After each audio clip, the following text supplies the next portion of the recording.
আসসালামু আলাইকুম প্রিয় দর্শক।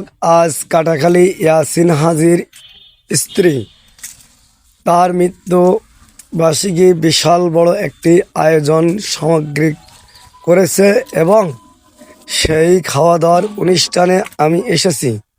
অনেক অনেক মানুষের সমাবেশ এবং মাইক দিয়ে অ্যালাউন্স করে সবাইকে ডেকে নিয়ে এসেছেন। আর আল্লাহর রহমতে অনেক সুন্দর ও সফলতার সাথে মানুষকে খাওয়া দাওয়া করিয়েছেন এবং কোনো রকমের ত্রুটি রাখেননি।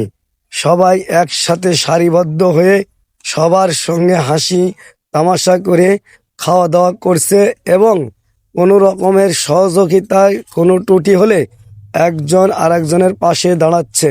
কারণ কাটাখালী দক্ষিণ পাড়া আজ পর্যন্ত কোনো রেকর্ড হয়নি কোনো একটা অনুষ্ঠান খারাপ হয়। আশা করি এই অনুষ্ঠানটা যেভাবে সফলতা হলো